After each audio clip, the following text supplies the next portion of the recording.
इस विचार से उसने अपने बच्चों दोनों बेटों को पढ़ाया। और बेटे भगवान ने ऐसा सुना कि दोनों नौकरी पर लग गए, दोनों ही नौकरी पर लग गए।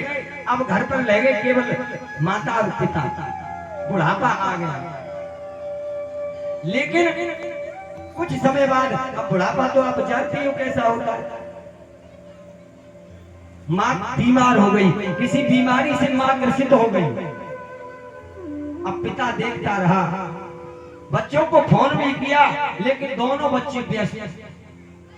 अब बेचारा पिता देखना, छोटे को व्यस्त, बड़ा भी व्यस्त, एक भी नहीं आया।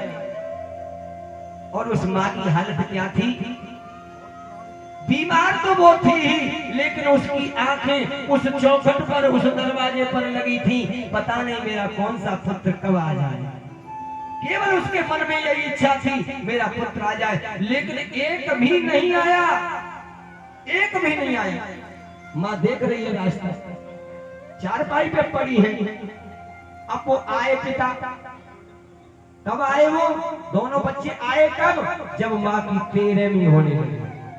मां दुनिया से चली गई। 13वीं दिन वाले दिन आए, आकर के पिता से कहने लगे, पिताजी ऐसा करो, इस खेत को और इस मकान फकान सबको बेच दो और चलो हमारे साथ। पिता भी कोई कम नहीं था। पिता कहने लगा, धन्य मेरे लाल, इसीलिए हमने तुम्हें पैदा किया, इसीलिए हमने पढ़ाया तुम्हें। हम नंगे पैरों रहे, लेकिन तुम्हारे लिए जूते लेकर के आए। हमने वस्त्र नहीं पहना, लेकिन तुम्हारे लिए स्कूल की ड्रेस करवा करके लाए। और तुमने ये किया, चलो पढ़े लिखे हो, तुम्हारा दोष नहीं है। दोष बोले किसका है? दोष है इंग्लिश मीडियम का। क्यों कि इंग्लिश मीडियम की पुस्तकों में कहीं श्रवण कुमार का पाठ, श्रवण कुमार का पाठ है ही नहीं। पहले आता था, अब इंग्लिश मीडियम में तो इंग्लिश की पढ़ाई है महाराज। बच्चों से गिनती भी हिंदी में लिखवा, पूछो फोन में नंबर वो नहीं बता पा। ये स्थिति है। अच्छा है, विकास हो रहा है, ठीक है, लेकिन साथ में संस्कार तो जरूरी है। और संस्कार किससे बढ़ते? बोले कथा से।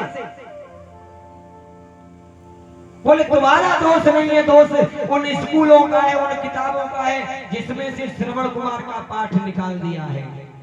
तो तुम क्या जानोगे माँ बाप की सेवा?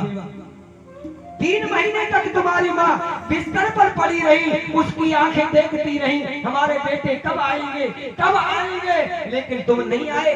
आए तो आज अब ये चाहते हो कि मैं खेत खलियान मकान सब बेच के और तुम्हें पैसे दे दूं, तुम्हारे साथ उस बाजार में जाके रहूं? अरे मैं इतना मूर्ख नहीं हूं। वही बात घी बना बना के भेजती थी माँ। भैंस राखते गांव में घी निकाल के बेटों के लिए भेज रही है, लेकिन आज 2-2 बेटों की माँ अंतिम समय पर 5 हो गई, एक भी बेटा नहीं आया। धिक्कार है ऐसी औलाद को। पिता ने कहा तुम भाग जाओ यहाँ से, देख सुन, ये पड़ोस का ये कल्लू नाम लड़का था, ये पड़ोसी है, इसने 3 महीने मेरे साथ रहा है, इसने देखभाल की है, दिन रात ये मेरे साथ रहा है और इसने सेवा की है।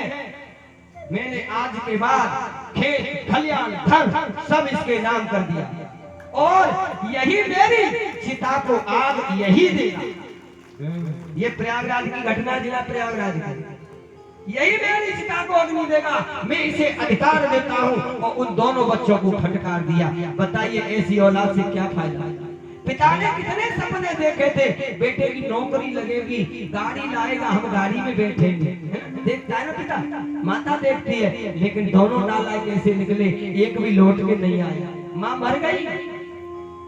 ये क्या है जिनकी बदौलत ये जीवन। किसकी बदौलत है जीवन? माता पिता की बदौलत ही तो है जिनकी बदौलत ये जीवन, हम उनकी वफाई भूल गए हैं। जिनकी बदौलत ये जीवन, हम उनकी वफाई भूल गए हैं। जिनकी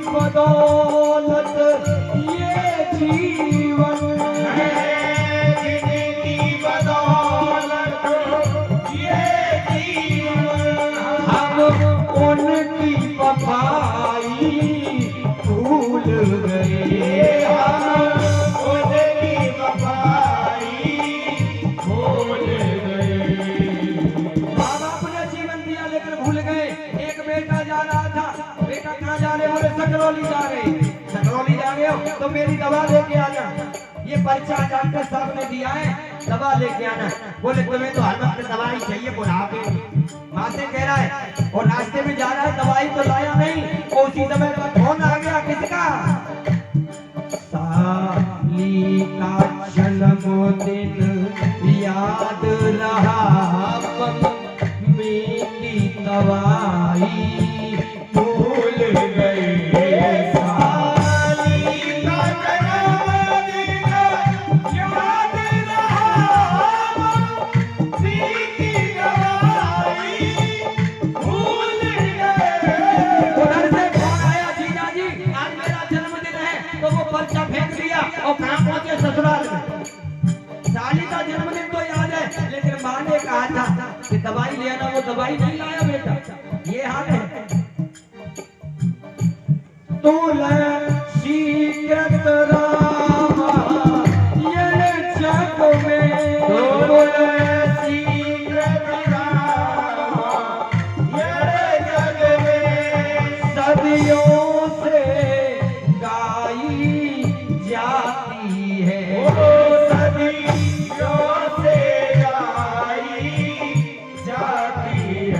अब किसी बच्चे से आप पूछना फिल्म गाने तो याद रहे, फिल्मी गाने हाथ बता देंगे कौन सी फिल्म का कौन सा गाना है।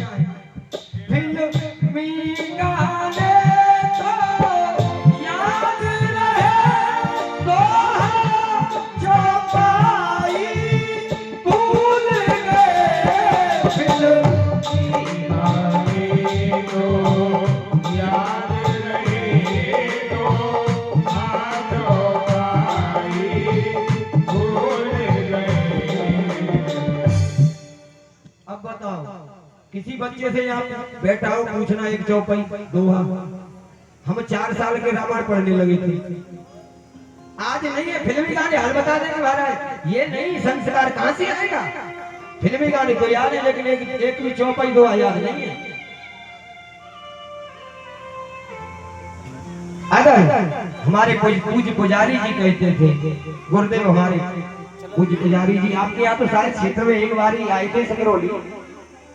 मेरे विचार से आए कि नहीं आए ये पता नहीं, एक बार आए तो वो कहा करते थे अपनी कथाओं में, अगर तुम्हें रामायण पढ़नी, वो कहा करते थे अक्सर अपनी कथाओं में, अगर तुम्हें रामायण पढ़नी तो तुम्हें राम बनना होगा। और बेटा ने रामायण पढ़ना, रामायण पढ़ के जा रहे हो और जाके भैया की पेड़ काट रहे, पावरे लेके, बताओ यार थे ना रामायण पढ़ना। अगर तुम्हें रामायण पढ़नी तो तुम्हें राम बनना होगा। चलो राम के पग चिन्हों पर यह इतिहास बदलना होगा। चलो राम के पग चिन्हों पर यह इतिहास बदलना होगा। अगर तुम्हें रामायण पढ़नी, तुम्हें राम बनना होगा।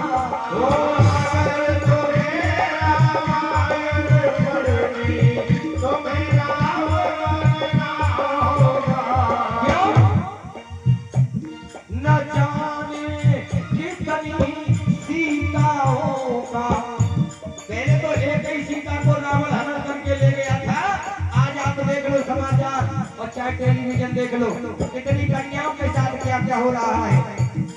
न जाने कितनी सीताओं का यहाँ रोज हरण होगा।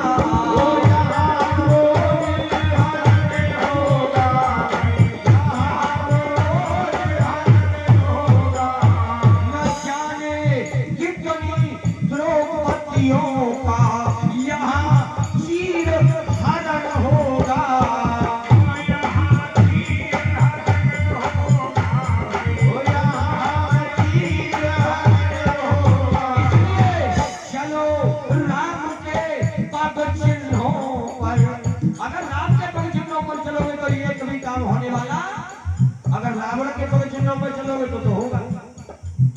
चलो राम के पद चिन्हों पर, चलो राम के पद चिन्हों पर, यह इतिहास बदलना होगा।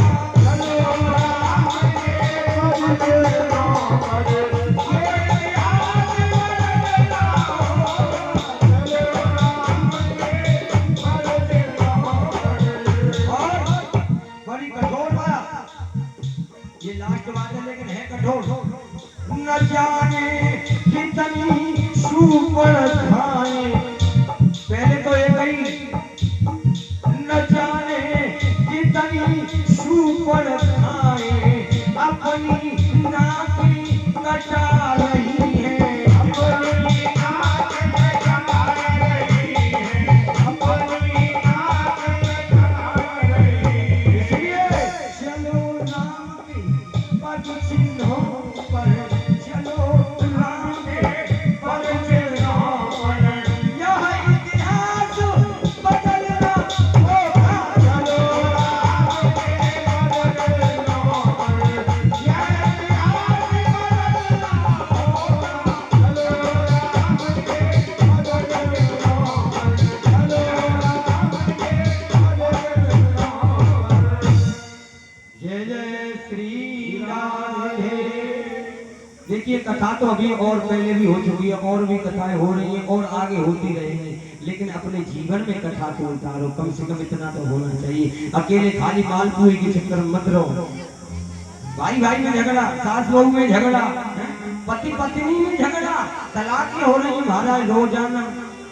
आप हाई कोर्ट जाके देख लो, जाने कितनी हजार तलाकें रोज हो रही हैं, डेली। पति पत्नी में भी झगड़ा हो, ये क्या संस्कार है? संस्कार सुधरने चाहिए, संस्कार सुधरते कथा से। आइए चलते हैं उसी जगह पर जहां हमारे पूज्य पंडित जी कथा आपको सुना रहे थे। ध्रुव की कथा आपको सुना रहे थे। श्रीमद् भागवत में प्रवेश करते हैं। ध्रुव जी ने अपनी छोटी मां का उपदेश माना, तपसा आराध्या, जा तू उसी की शरण में जा, और अपनी माँ से कहा, माँ ने कहा तेरी छोटी माँ ठीक कह रही है, जा तू भगवान की गोदी में जाकर के बैठ। क्यों? कि मैं पिता पिता के पिता नहीं, और त्रिलोक पिता कहलाते हैं, और वे पिता देवता विपिता में जो सब कहा तो बढ़ाते,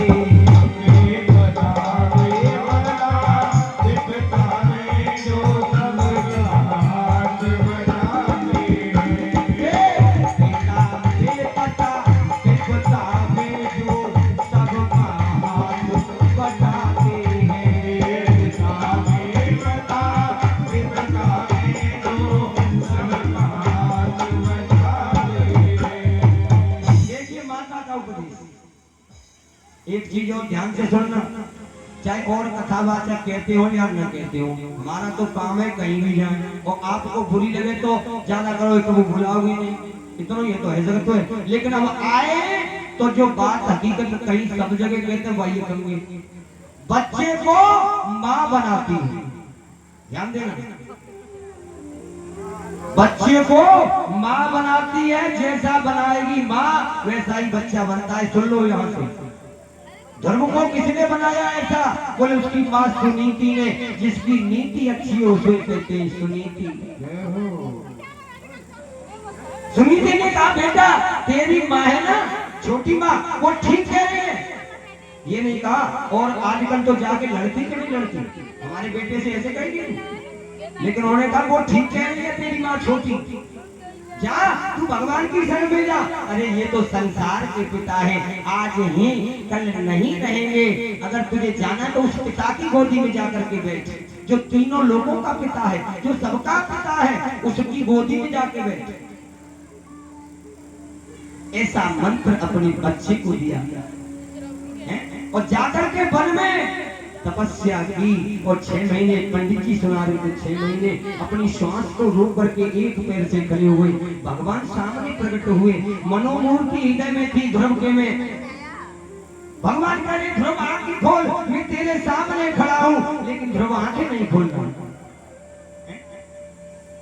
अच्छा एक चीज और, जब ध्रुव रास्ते में जा रहे थे तो नारद जी ने कहा कहां जा रहे हो? ये तुम जानते नहीं हो इस जंगल में तमाम शेर हाथी चीते बगल में मिलेंगे, ये खा जाएंगे। तो कितना सुंदर उत्तर दिया बच्चे ने। विश्वास, विश्वास कौन पैदा करती है? पहला गुरु कौन है? बोले माँ ने। और तो ध्रुव जी ने कहा नारद जी से, आप नहीं जानते, मेरी माँ कहती है शेर के अंदर भी भगवान है, मेरी माँ कहती है भगलवे के अंदर भी भगवान है। नारद जी ने कहा धन्य तेरी माँ को, मंत्र उन्हीं ने दिया था। आज जब मनोमूर्ति भगवान ने गायब की, ध्रुव ने जैसे ही नेत्र खोले और भगवान सामने खड़े हैं। बोलिए हत्या और भगवान की जय हो। जो मनोमूर्ति अंदर थी, शंख चक्र गदम पदा पदम हाथ में लेकर के जो हृदय में दर्शन हो रहा था चतुर्भुज रूप का, आज वही दर्शन सामने खड़े हैं भगवान। ध्रुव ने आंखें खोली, देखा प्रभु सामने खड़े हैं। 5 वर्ष का बालक, आज 5 वर्ष की अवस्था में उस परब्रह्म परमात्मा का साक्षात्कार कर लिया। किसकी कृपा से? बोले माँ की कृपा से। जब उदर में बच्चा था तब वो कथाएं सुनती थी, सत्संग सुनती थी, उसका प्रभाव था ये। आजकल तो LED टीवी मोबाइल लगे हुए हैं और इसका प्रभाव ऐसा है कि बच्चों पर तो पड़ेगा। अब जब माँ ही देखेगी 4-4 घंटे, शास्त्र ये निर्देश करता है, ये शास्त्र सम्मत बात है। मैं नहीं कह रहा, माँ जैसा खाएगी, माँ जैसा देखेगी, माँ जैसा बोलेगी, माँ जैसा पिएगी, उसका प्रभाव उसकी संतान पर पड़ता है। उदाहरण दो, उदाहरण ले लो। दशरथ जी गए वशिष्ठ जी के पास, वशिष्ठ जी ने बुलाया, राजन हमने सुना है कि तुम्हारी पत्नियां गर्भवती हैं। बोले हाँ गुरुदेव आपकी कृपा से, आपने तो यज्ञ किया था, आपकी दया दृष्टि से, आपकी कृपा से। तो बोले हमारी बात एक सुनो। कौन सी? कि आप जाइए और जा करके प्रत्येक रानी से ये पूछिए उनकी कोई इच्छा तो नहीं है। क्यों? पुरानी अम्मा जानती होंगी, जो बालक जब गर्भ में है तो उसकी इच्छा पूर्ति करना जरूरी होता है। तो पूछो अपनी रानियों के जाकर के उनकी क्या इच्छा है। तो पहले दशरथ जी पहुंचे कौशल्या के भवन में। देखना, कौशल्या उस समय भगवान के ध्यान में बैठी थी। दशरथ जी पहुंचे, देखा कौशल्या ने उठ के खड़ी हो गई। अरे हमें बुला लिया, हम तो आप क्यों आए?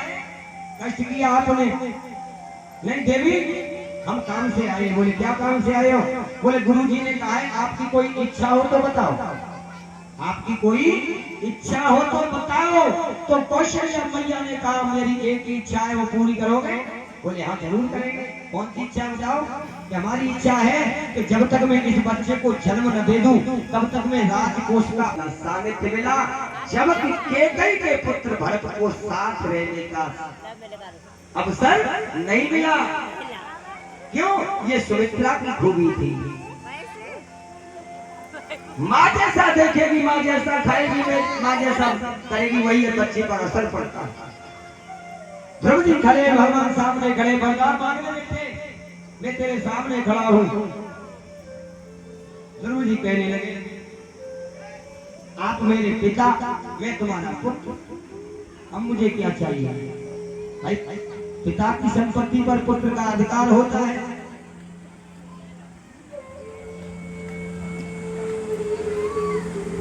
नहीं कुछ मांग ले। ध्रुव जी कहने लगे नहीं मुझे कोई इच्छा नहीं। तो भगवान कहने लगे गोदी में बिठाया, गाल से शंख लगाया, वंदना की बड़ी सुंदर स्तुति की है भगवान। ध्रुव मैं तुझे वो स्थान दूंगा जहां तक आज तक जहां कोई पहुंचा नहीं,